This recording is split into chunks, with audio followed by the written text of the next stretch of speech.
Debat kedua Pilkada Jakarta usai digelar. Dengan tema ekonomi dan kesejahteraan sosial, 3 calon cagup dan cawagup Jakarta memaparkan programnya yang paling realistis untuk warga Jakarta. Para cagup Jakarta menebar visi memajukan ekonomi Jakarta lewat UMKM. Dharma Pongrekun akan fokus membina UMKM dan mendorong produk lokal. Sementara bagi Pramono, bantuan akses promosi jadi sarana UMKM di Jakarta bisa naik kelas. Dan Ridwan Kamil akan mendorong digitalisasi pedagang pasar dan menghidupkan pasar tradisional lewat aktivitas ekonomi kreatif. Namun yang paling menarik menjadi bahasan ialah soal ketimpangan di Jakarta. Hal ini mengemuka saat calon wakil gubernur Jakarta nomor urut 3 Rano Karno mengatakan rasio Gini atau ketimpangan di Jakarta tertinggi di skala nasional. Memang tidak bisa dipungkiri, Gini rasio di Jakarta ini tertinggi secara nasional. Itu kenyataan. Karena di Jakarta ini golongan have banyak dan golongan rendah juga banyak. Nah, apa yang harus kita lakukan? Tentu pemerintah daerah harus berusaha menurunkan biaya hidup masyarakat.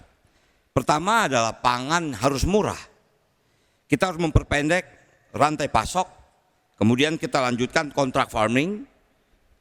Kita lakukan operasi pasar dan harus dikerjakan secara profesional oleh BUMD Pangan Jakarta.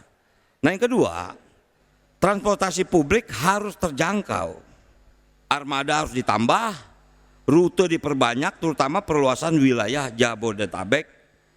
Kemudian waktu tunggu harus dipangkas, Transjabodetabek dan Transjakarta ini. Kemudian akses pendidikan harus gratis, KJP, KJMU harus kita utamakan. Mungkin itu.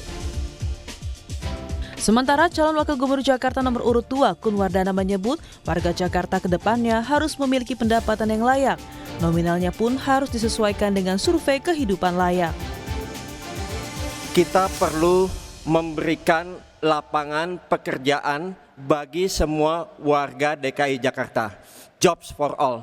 Itu yang pertama. Yang kedua, dia juga harus mendapatkan pendapatan yang layak, yaitu dengan UMP ya, yang disesuaikan dengan survei kebutuhan hidup layak atau KHL ya.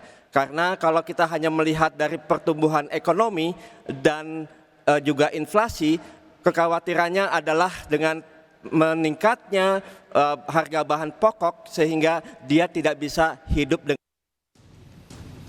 Lalu, agar ketimpangan di Jakarta tidak terjadi begitu tinggi, calon wakil gubernur Jakarta nomor urut 1 Suswono menjanjikan 1 kartu untuk semua, khususnya untuk bantuan sosial. Kartu kamu, kartu Jakarta Maju.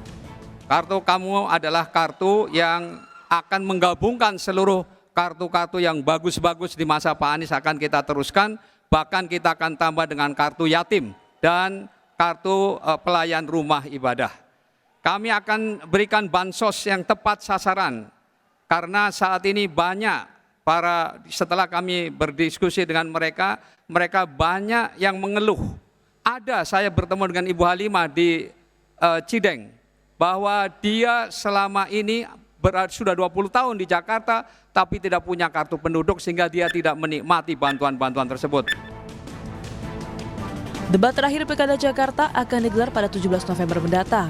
Publik pun bersiap memilih pasangan yang paling realistis untuk program warga Jakarta. Tim Liputan Kompas TV.